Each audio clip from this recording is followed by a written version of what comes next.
नमस्कार, ABC channel में आपका स्वागत है। मैं हूं सचिन श्रीवास्तव और आप मेरे साथ देखेंगे आजमगढ़ से जुड़ी खबरें। सबसे पहले और सबसे विश्वसनीय खबरों के लिए आप हमारे Facebook page ABC channel Azamgarh को लाइक और हमारे YouTube channel ABC channel Azamgarh को सब्सक्राइब कर सकते हैं। जिले की खबरों को आप हमारी वेबसाइट abcखबर.in पर भी प्राप्त कर सकते हैं। तो आइए नजर डाल लेते हैं आज की खास खबरों पर। खबर के प्रायोजक हैं hotel park Green near hydel चौराहा, Sidhari, Azamgarh. GS City Multi School शाखाएं रैदुपुर, जफरपुर और Darupur, Atraith. Sterling hospital, Sarai Mandraj, Kartarpur bypass. डलिम्स MME school, Tiwaripur, Mau road, Sidhari. GT global school, Kartarpur bypass और वुडन टच, भौरनाथ, आजमगढ़। छत्तीसगढ़ के रायपुर में हेलीकॉप्टर दुर्घटना में ग्रुप कैप्टन अजय प्रकाश श्रीवास्तव के निधन की खबर मिलते ही शहर के एलवाले स्थित आवास पर सन्नाटा छा गया। दोनों बड़े भाई व परिवार के अन्य लोग दिल्ली रवाना हो चुके हैं कि उनकी अंतिम संस्कार दिल्ली में ही होना था। उनकी पत्नी शव लेने के लिए रायपुर पहुंच चुकी थी। गुरुवार की शाम को ही अजय के बड़े भाई अरुण प्रकाश श्रीवास्तव व आनंद प्रकाश श्रीवास्तव पटना में आयोजित शादी समारोह से परिवार के साथ लौटे थे। रात 9:30 बजे फोन पर अजय की पत्नी डॉक्टर मंजू श्रीवास्तव ने दुखद खबर दी तो सभी सन्न रह गए। अजय की पत्नी भारतीय वायुसेना में डॉक्टर थी और कुछ साल पहले वीआरएस लेकर दिल्ली के द्वारिकापुरी में प्रैक्टिस करती हैं। अधिवक्ता सूरज प्रकाश श्रीवास्तव के सबसे छोटे पुत्र अजय प्रकाश श्रीवास्तव की प्रारंभिक शिक्षा शहर के वेस्ली इंटर कॉलेज से वर्ष 1979 में पूरी हुई। उसके बाद सीडीएस के माध्यम से भारतीय वायुसेना में भर्ती हुए। भारतीय वायुसेना में लंबे समय तक पायलट रहे अजय वर्तमान में जेपी ग्रुप के एविएशन इंचार्ज थे और छत्तीसगढ़ राज्य के स्टेट हेलीकॉप्टर पर ट्रेनिंग दे रहे थे। उनकी एकमात्र पुत्री पूर्वा श्रीवास्तव व दामाद धीरज भी एयरफोर्स में है। सबसे बड़े भाई अरुण प्रकाश श्रीवास्तव हाईकोर्ट में, जबकि मझले भाई आनंद प्रकाश श्रीवास्तव दीवानी में प्रैक्टिस करने के साथ ही डीएवी कॉलेज के प्रबंधक हैं। परिवार के निकट सूत्रों ने बताया कि अभी 5 मई को ही अजय प्रकाश आजमगढ़ आए थे। बीती रात में अजय के निधन की खबर मिलते ही परिवार से जुड़े लोग एलवाले स्थित आवास पहुंच गए। सुबह 6:30 बजे रायपुर जाने के लिए दोनों भाई कार से लखनऊ के लिए रवाना हुए, लेकिन बीच में खबर आई कि अजय की पत्नी रायपुर पहुंच गई और दिल्ली पहुंचेंगी तो सभी लोग दिल्ली के लिए रवाना हुए। कैप्टन अजय प्रकाश हस्तविगत कई वर्षों से दिल्ली में रहते थे। आजमगढ़ से उनका जुड़ाव लगातार बना रहा। हादसे की खबर ने सभी को झकझोर कर रख दिया। कैप्टन अजय प्रकाश को उड़ान का अच्छा अनुभव था। यही कारण है कि देश के पूर्व प्रधानमंत्री स्वर्गीय राजीव गांधी की फ्लाइट भी कैप्टन अजय प्रकाश उड़ाते थे। कैप्टन अजय प्रकाश को राष्ट्रपति पुरस्कार से सम्मानित भी किया जा चुका है। रायपुर में हेलीकॉप्टर का क्रैश हुआ है, जिसमें हमारे जनपद के अजय प्रकाश जी का असामयिक निधन हो गया है। और वो सबसे बड़ी बात ये है कि हमारे आजमगढ़ के एक अमर सपूत थे। और सबसे बड़ी बात ये है कि सामाजिक ताने बाने के रूप में वो हमेशा उन्होंने सेना की सेवा की और विशेष रूप से वो पायलट के तौर पर जाने पहचाने नाम थे पूरे देश में। लेकिन उनका आजमगढ़ से जो जुड़ाव था वो बड़ा प्रासंगिक था और हमेशा ही एक सामाजिक जीवन को उन्होंने तरजीह दिया। जब भी वो आते थे, आप जिस आवासीय परिसर में बैठे हुए हैं ये अजय प्रकाश जी का ही ये आवासीय परिसर है और पत्रकारों के प्रति उनके मन में हमेशा बहुत ही संवेदना रहती थी। और एक अखबार के दफ्तर को ये जगह देने से पहले उनके परिवार का बहुत ऋण है हम लोगों के ऊपर व्यक्तिगत रूप से। और निश्चित रूप से ये कहा जा सकता है कि आजमगढ़ के जन सामान्य में उनकी परिवार की जो छवि है वो निसंदेह बहुत ही व्यवहार कुशलता की है। और उनके बड़े भाई अरुण प्रकाश जी इलाहाबाद उच्च न्यायालय में अधिवक्ता हैं और आजमगढ़ का जो चित्रगुप्त वंशीय जनपद सभा है उसके वो अध्यक्ष भी हैं। छोटे भाई आनंद जी यहाँ का दयानंद प्रतिष्ठित महाविद्यालय है, उस महाविद्यालय के प्रबंधक हैं और जाने माने अधिवक्ता हैं। आजमगढ़ के बहुत ही रिनाउंड फैमिली है। और कुल मिलाकर के आजमगढ़ की एक बहुत अपूर्णीय क्षति हुई है अजय प्रकाश जी की। भारतीय सेना की के रिटायर्ड वो थे, लेकिन फिर भी वो क्षति भारतीय सेना की भी हुई है। और बहुत ही दुखद ये अफसोसजनक घटना घटी है जिसकी कल्पना भी नहीं की जा सकती। और हम सभी पत्रकारों का ग्रुप कैप्टन अजय प्रकाश जी के लिए भावभीनी श्रद्धांजलि है। ईश्वर उन्हें अपने श्री चरणों में स्थान दें। फूलपुर कोतवाली के लखनऊ बलिया मार्ग स्थित पलिया बाजार में शिव हनुमान मंदिर के पास शुक्रवार की दोपहर 1 बजे दो बाइक की आमने सामने टक्कर में 3 युवक की मौत हो गई, जबकि दूसरी बाइक पर सवार एक युवक गंभीर रूप से घायल हो गया। मृत युवकों में एक युवक गांव के निवासी थे और उस समय किसी काम से शाहगंज जा रहे थे। क्षेत्र के ग्राम उफरी निवासी 22 वर्षीय मनोज उर्फ मोनू पुत्र राजमन व 23 वर्षीय अजय उर्फ बनारसी पुत्र राम लौटन यादव बाइक से शाहगंज जाने के लिए निकले थे। दोनों अभी घर से कुछ ही दूर पलिया बाजार में पहुंचे थे कि सामने से आ रही दूसरी बाइक से टक्कर हो गई। हादसे में दूसरी बाइक पर गुबराह गांव निवासी 24 वर्षीय गौरव यादव पुत्र अनिल व 25 वर्षीय कृष्ण कुमार पुत्र पलकधारी भी घायल हो गए। जबरदस्त टक्कर की आवाज सुनकर आसपास के लोग दौड़ पड़े और अंबारी पुलिस चौकी पर सूचना दी। चौकी इंचार्ज ने सिपाहियों के साथ मौके पर पहुंचकर एम्बुलेंस से घायलों को सामुदायिक स्वास्थ्य केंद्र भिजवाया, जहां डॉक्टरों ने मनोज उर्फ मोनू तथा अजय उर्फ बनारसी को मृत घोषित कर दिया, जबकि गंभीर रूप से घायल गौरव को रेफर कर दिया गया, लेकिन जिला अस्पताल पहुंचने से पहले गौरव ने भी दम तोड़ दिया। मौके पर पहुंचे उफरी के ग्रामीणों ने बताया कि मनोज की अभी 22 अप्रैल को शादी हुई थी। गुरुवार को ही विदा होकर पत्नी मायके आई थी। महिला सुरक्षा को लेकर शासन की तरफ से तमाम योजनाएं चलाई जा रही हैं। इसी क्रम में महिला पुलिस कर्मियों को शहर से लेकर गांव तक तथा स्कूल से लेकर कॉलेज तक मिशन शक्ति योजना के तहत पहले से ही सुरक्षा को लेकर हेल्पलाइन नंबर व अन्य जानकारी उपलब्ध कराई जा रही है। बीट पर तैनात महिला सिपाहियों को गाँव में जाकर स्थानीय महिलाओं को सरकारी कल्याणकारी योजनाओं के बारे में भी मदद करनी होगी और अगर किसी ग्रामीण महिला को योजना का लाभ पाने में समस्या आ रही है तो उसके बारे में पूरी प्रक्रिया को जानकारी देने के साथ ही उसको आगे बढ़ाने का भी कार्य करना होगा। ग्राम सचिवालय पर महिला सिपाही ग्रामीण महिलाओं से मिलेंगे और उनकी समस्या से रूबरू होंगी। इसको लेकर आजमगढ़ के नेहरू हॉल में महिला पुलिस कर्मियों को सरकारी योजनाओं के बारे में जानकारी देने और उसकी प्रक्रिया को विस्तृत रूप से समझाने के लिए 2 दिवसीय प्रशिक्षण कार्यशाला का आयोजन किया गया। इस दौरान जिला विकास अधिकारी रविशंकर राय ने बताया कि शासन के निर्देश पर ये प्रशिक्षण कराया जा रहा है। आने वाले समय में महिला पुलिस कर्मियों की तैनाती होगी और उनको कई प्रकार के सौंपे जाएंगे कार्य। सुनते हैं जिला विकास अधिकारी ने क्या कहा। जो है महिला बीट के रूप में जो इनकी तैनाती भविष्य में की जा रही है और ग्राम सचिवालयों में भी इनको मिशन शक्ति के रूप में केंद्र के स्थापित होने के बाद वहाँ रह करके काम करना है। तो जो महिलाएं हमारे गाँव में ग्रामीण क्षेत्रों से इनके संपर्क में आएंगी तो उनकी पुलिस के साथ साथ जो अन्य समस्याएं होती हैं विकास को लेकर के या किसी और जानकारी को लेकर के, तो उनको एक फैसिलिटेट कैसे कर पाएंगी, उसके लिए ग्राम विकास कार्यक्रमों के या महिला कल्याण या जन कल्याणकारी जो सरकार के कार्यक्रम चल रहे हैं उनको जानकारी होना चाहिए।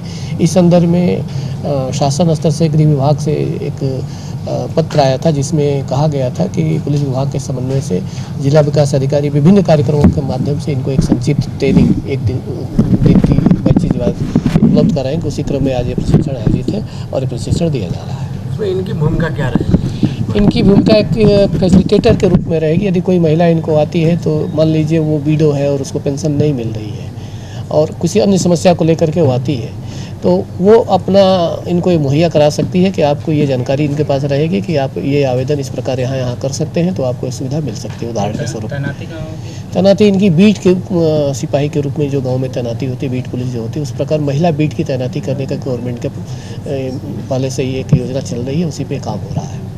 गांव में बहुत महिलाएं हैं जिनको अभी तक पेंशन और वृद्धा पेंशन सरकारी योजनाओं का कहीं लाभ नहीं। जैसे मार्टिनगंज विकासखंड क्षेत्र हुआ, उस गांव में बहुत से ऐसी महिलाएं हैं जिनको इन सब योजनाओं का लाभ नहीं मिला, उसकी जगह जो पैसे वाले लोग उनको लाभ मिल रहा है। तो इस दिशा में सरकार की तरफ चूँकि ये विभाग प्रोबेशन देखता है, अब मैं इसको अधिकृत रूप से तो नहीं कह सकता, लेकिन जहाँ तक मुझे जानकारी है कि कैंप लगा करके विगत 2 सालों से इस जनपद में लगभग 1 लाख के ऊपर अतिरिक्त लोगों को जो पहले से मिल रहा था पेंशन के लाभ दिए गए हैं। और अभी प्रयास ये हो रहा है कैंप लगा करके जो भी आवेदन ऑनलाइन कर सकता है, ऑनलाइन आवेदन की प्रक्रिया के माध्यम से इनकी पेंशन स्वीकृत की जाती है। यदि किसी को ऐसी तरह की सूचना मिलती है और यदि लगता है कि गलत हो रहा है तो सत्यापन और विभागीय कार्रवाई की व्यवस्था पहले से मौजूद है और उसके तहत यदि सूचना होती है तो कार्रवाई विभाग अपने स्तर पर करता है।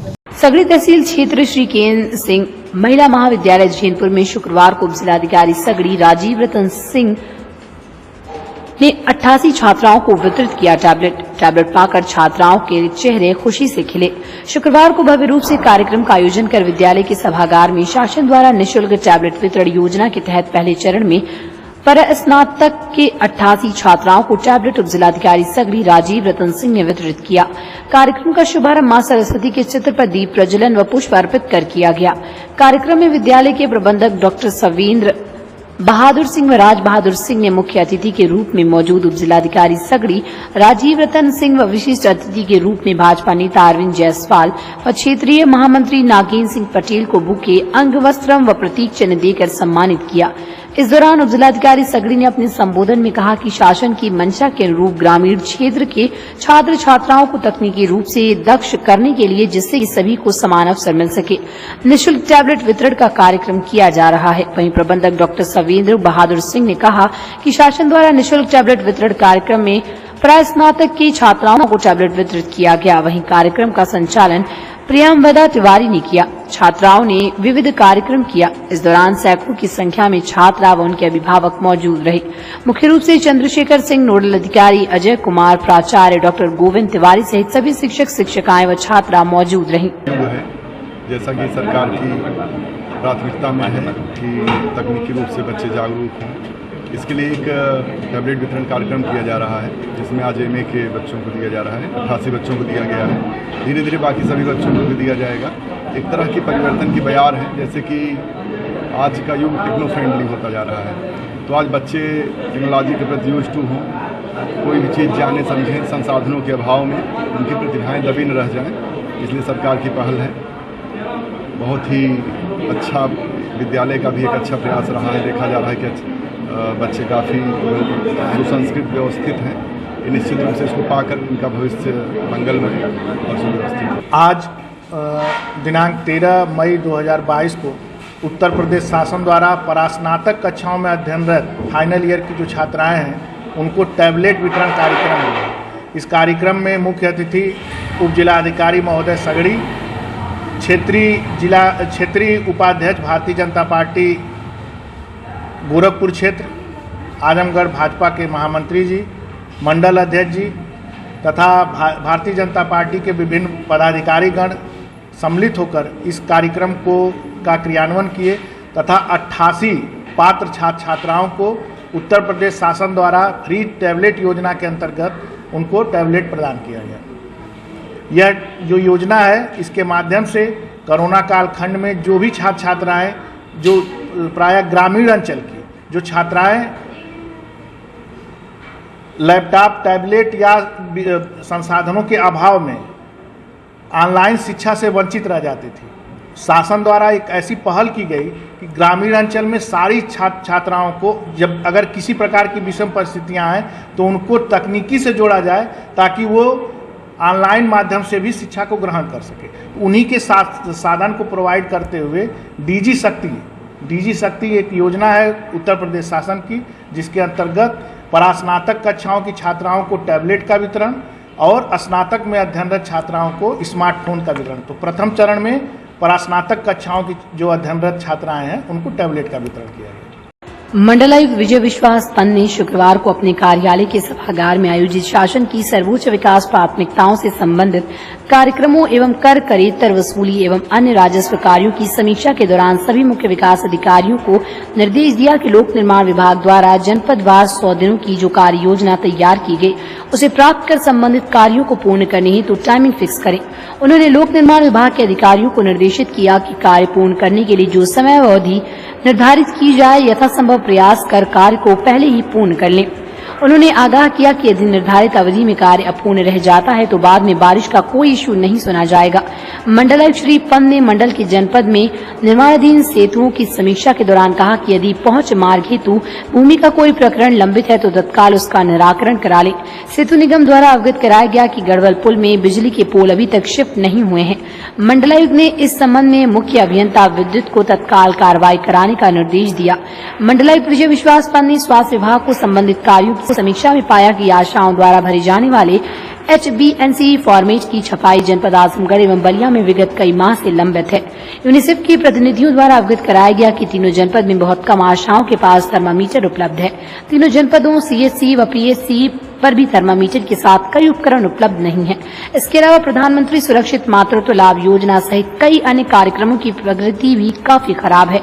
मंडलायुक्त श्री पंत ने इस स्थिति पर असंतोष व्यक्त करते हुए HBNC फॉर्मेट की तत्काल प्रिंटिंग कराने के साथ ही कतिपय कार्यों को इंगित करते हुए आगामी बैठक तक अपेक्षित सुधार लेने का निर्देश दिया तथा तीनों जनपद के CMO को आगाह किया कि यदि इंगित बिंदुओं पर तत्समय तक सुधार नहीं पाया जाता तो संबंधित CMO के विरुद्ध नॉट फिट फॉर CMO की संस्तुति शासन को भेज दी जाएगी। मनरेगा के तहत चल रहे कार्यों की समीक्षा के दौरान अवगत कराया गया कि वर्तमान में आजमगढ़ में 38,000, मऊ में 32,000 एवं बलिया में 30,000 मनरेगा मजदूर लगाए गए हैं। मंडलायुक्त श्री पंत ने कहा कि मऊ के सापेक्ष आजमगढ़ एवं बलिया में कम मजदूर लगाए गए, इसे और बढ़ाया जाए। उन्होंने कहा कि मनरेगा के तहत कार्य कराए जाने हेतु समय अनुकूल है, इसलिए अधिक से अधिक मजदूर लगाकर कार्य कराएं ताकि लक्ष्य के सापेक्ष प्रगति सुनिश्चित हो सके। इस संबंध में उन्होंने अधीक्षण अभियंता को निर्देशित किया कि कार्य योजना के अनुसार सिल सफाई का लक्ष्य, उसके सापेक्ष प्रगति, अवशेष को पूर्ण करने हेतु निर्देशित समय सीमा आदि का पूर्ण विवरण उपलब्ध कराया जाए। मंडलायुक्त श्री पंत ने सभी अधिकारियों को निर्देश दिया कि जो अधिकारी जहां तैनात वहीं रात्रि विश्राम करना सुनिश्चित करें। सभी कार्यालयों में साफ सफाई होना आवश्यक है। उन्होंने कार्यालयों में मूवमेंट रजिस्टर एवं मुलाकाती रजिस्टर को भी अनिवार्य रूप से बनाए जाने पर जोर दिया। कर करेत्तर वसूली एवं अन्य राजस्व की समीक्षा के दौरान मंडल के तीनों जनपदों में 10 बड़े बकायेदारों के विरुद्ध कोई प्रभावी कार्रवाई नहीं किए जाने पर मंडलायुक्त श्री पंत ने नाराजगी व्यक्त की तथा निर्देश दिया कि बड़े बकायेदारों से वसूली में शिथिलता और लापरवाही बरतने वसूली अमीनों के विरुद्ध कार्रवाई की जाए। इसके साथ ही उन्होंने तहसीलों में मुख्य देयों संबंधी पत्रावलियों रख रखाव को तत्काल दुरुस्त कराने हेतु अपर जिलाधिकारी को निर्देशित किया। बैठक में जिलाधिकारी आजमगढ़ विशाल भारद्वाज, जिलाधिकारी मऊ अरुण कुमार, जिलाधिकारी बलिया इंद्र विक्रम सिंह, अपर आयुक्त संयुक्त विकास आयुक्त हंसराज, सीडीओ आजमगढ़ आनंद कुमार शुक्ला, सीडीओ मऊ राम सिंह वर्मा, वन संरक्षक डॉक्टर BC ब्रह्मा, अपर जिलाधिकारी आजमगढ़ AB सिंह, अपर जिलाधिकारी मऊ भानु प्रताप सिंह, अपर जिलाधिकारी बलिया राजेश सिंह, DDO बलिया रजित राम मिश्र, मुख्य अभियंता लोनीवी विनोद कुमार श्रीवास्तव, मुख्य अभियंता विद्युत AN Singh, CMO Azamgarh doctor IN Tiwari, CMO Mau doctor SN Dubey, CMO Ballia doctor NK Pandey सहित अन्य मंडलीय एवं जनपदीय अधिकारी उपस्थित थे। नगर पालिका परिषद आजमगढ़ और उससे संबंधित जलकल विभाग अपने अजीबोगरीब कार्यशैली को लेकर हमेशा ही चर्चा में बने रहते हैं। ताजा मामला नगर पालिका के कटरा वार्ड का है। इस वार्ड के खत्री टोला मोहल्ले में पेयजल की समस्या को दूर करने के लिए एक मिनी नलकूप करीब 6 माह पूर्व पास हुआ था, लेकिन 6 माह बीत जाने के बाद भी विभाग की लापरवाही के कारण नलकूप की बोरिंग शुरू नहीं हो सकी। कटरा वार्ड के सभासद विशाल श्रीवास्तव ने इसके लिए आवाज उठाई और जिलाधिकारी ADM से लेकर EO नगर पालिका को प्रार्थना पत्र दिया तो काफी टालमटोल के बाद कार्य प्रारंभ हुआ। जनप्रतिनिधि होने के कारण सभासद ने मिनी ट्यूबवेल का एस्टीमेट जलकल की JE से मांगा तो उन्होंने ये कहते हुए देने से इनकार कर दिया कि सभासद को एस्टीमेट मांगने का अधिकार नहीं है। कटरा वार्ड के सभासद विशाल श्रीवास्तव ने आरोप लगाया कि जलकल विभाग में भ्रष्टाचार व्याप्त है और सिर्फ चुनिंदा ठेकेदार से काम कराया जाता है। नए ठेकेदारों का रजिस्ट्रेशन नहीं किया जा रहा। जिस ठेकेदार से काम कराया जा रहा उनका पिछला रिकॉर्ड काफी खराब रहा है। कई जगह बोरिंग फेल हुई, इसके बाद भी उन्हें मौका दिया गया और ये ठेकेदार इतना बेअंदाज है कि उन्हें सभासद से यहाँ तक कहा था कि काम शुरू नहीं करूंगा, चाहे इसके लिए आप CM और PM तक से शिकायत दर्ज करा दें। सभासद का कहना है कि अब जबकि काफी मशक्कत के बाद मिनी ट्यूबवेल की बोरिंग का काम शुरू हुआ तो इसे जल्द से जल्द पूरा कराकर भीषण गर्मी में पेयजल की समस्या से वार्ड वासियों को निजात दिलाई जाए और ये कार्य मानक के अनुरूप हो, अन्यथा मैं आंदोलन करूंगा। यहाँ मेरे वार्ड में एक मिनी नलकूप पास हुआ है और 15 दिन से मैं लगभग दौड़ रहा हूँ। यहाँ निधि राय जी JE हैं, वो खुद मुझको दौड़ा रही हैं और एक एस्टीमेट के चक्कर में उसमें क्या क्या वर्क है, क्या क्या करना है, ये पूछने के लिए वो तो ज़्यादातर यहाँ से छुट्टी पे रहती हैं, गायब रहती हैं, यहाँ मिलती भी नहीं है। तो क्या एस्टीमेट आपको क्या दिक्कतें आ रही हैं इसमें? एस्टीमेट मतलब जिस ठेकेदार को काम मिला है, काम को होगा कि नहीं होगा, ठेकेदार मुझको कोई जानकारी नहीं देता है। वार्ड के लोग परेशान हैं, गर्मी का समय चल रहा है, पानी के लिए काफ़ी परेशान है। क्या यहाँ से एस्टीमेट मिलने की आप?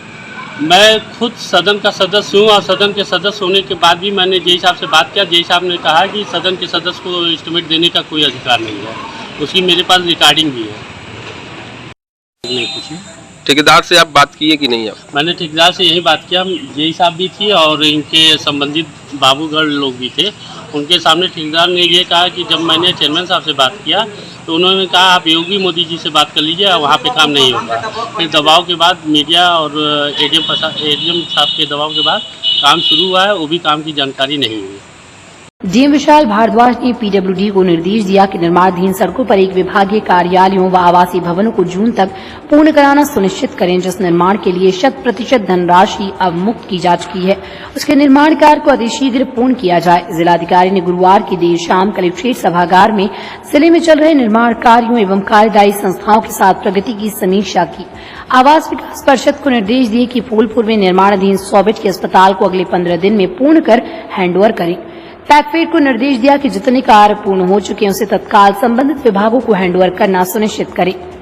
जो भी निर्माण कार्य अभी अधूरे हैं उन्हें निर्धारित समय में गुणवत्तापूर्ण तरीके से पूर्ण किया जाए। जल निगम को निर्देश दिया कि जिन निर्माण कार्यों के लिए 100% धनराशि अवमुक्त हो चुकी है उसे इसी माह में पूर्ण कर हैंडओवर किया जाए।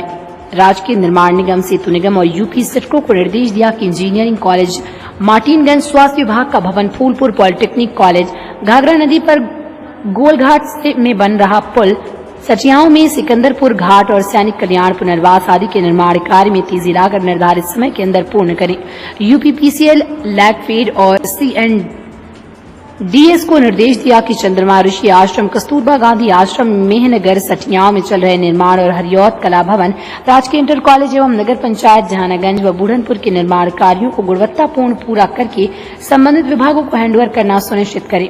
कहा कि 72 वेलनेस सेंटर के निर्माण के लिए 100% धनराशि अवमुक्त की जा चुकी है, जिसे 15 दिन तक हर हाल में पूर्ण कर हैंडओवर कर दें। गौ संरक्षण केंद्र पर बन रहे भूसा केंद्र और शेड को तत्काल पूर्ण किया जाए।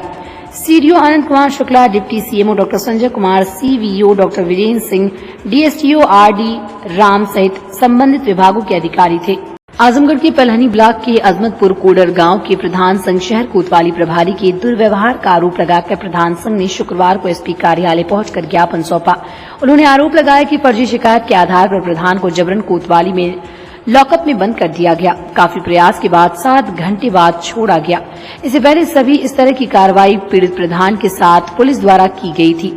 प्रधान सुनील कुमार मौर्य ने बताया कि गांव में एक व्यक्ति की यहाँ शादी पड़ी थी। रास्ते के लिए एक अन्य व्यक्ति की भूमि पर बनी दीवार को तोड़ा जा रहा था।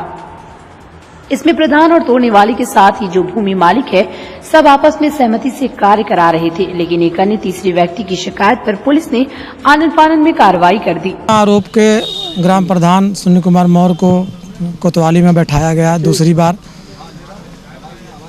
उसी को लेकर हम लोग एसपी सर को ज्ञापन देने सभी प्रधान भाई लोग आए थे। क्या मांग है? मांग यही है कि इस तरीके से किसी भी प्रधान भाई को न प्रताड़ित किया जाए, क्योंकि प्रधान गांव के जनप्रतिनिधि होते हैं, गांव की समस्या से अवगत कराने वाले होते हैं और जनता उन्हीं पे उम्मीद बनाए रखती है। एक झूठे आरोप से इस तरह का अगर बंद कर दिया जाए बिना सबूत के, बिना जुर्म के, तो बहुत ही दिक्कत होती है, जिससे हौसला टूट जाता है प्रधान भाइयों का। तो हम चाहते हैं कि इस तरह का न हो और हम लोगों को न्याय मिले। क्या आश्वासन मिला?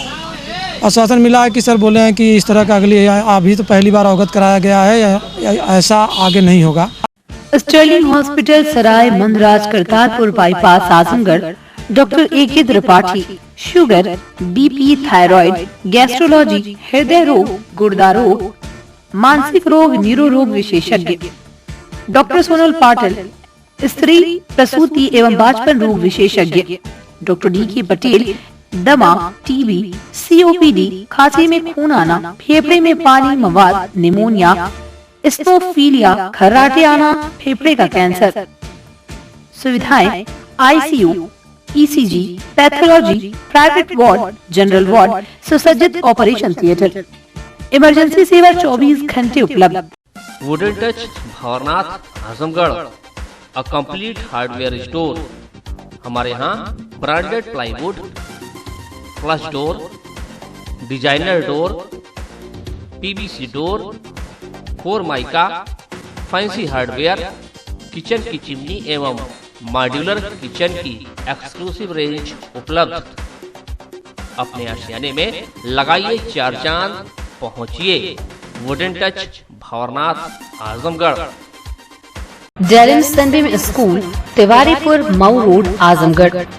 Admission open for new session play group to class 9। Special features smart class available, science computer lab and library, indoor and outdoor sports facilities, experienced teachers, monitoring with CCTV camera, transport facility. Give your child a quality education. Dalim Sunbeam School, Tiwaripur, Mau Road, Azamgarh. JSCT Montessori School, शाखाएं रैदुपुर, जाफरपुर और Darupur Atraith, Azamgarh. Admission open for class LKG to 12 English and Hindi medium. Uttar Pradesh सरकार द्वारा मान्यता प्राप्त एकीकृत परीक्षा हेतु विशेष तैयारी। कुशल एवं योग्य शिक्षकों द्वारा शिक्षण व्यवस्था, हवादार एवं स्वच्छ वातावरण, वाहन सुविधा उपलब्ध, छात्रवृत्ति की सुविधा उपलब्ध, जनरेटर की सुविधा। अपने बच्चों की मजबूत नींव और उज्जवल भविष्य के लिए संपर्क करें JSCT Montessori school. Hotel park green, hydel चौराहा, सिधारी, आजमगढ़। स्वच्छ और आरामदायक AC and non AC rooms, 24 hour room service, north Indian, south Indian, Chinese, Italian, veg and non veg लजीज और जायकेदार व्यंजन उचित रेट पर उपलब्ध। शादी, विवाह, engagement, marriage anniversary, birthday party के लिए लार्ज बैंक्वेट हॉल, मीटिंग और सेमिनार के लिए कॉन्फ्रेंस हॉल। आपकी खुशियों में लगाए 4 चांद। होटल पार्क ग्रीन, हाइडल चौराहा, सिधारी, आजमगढ़।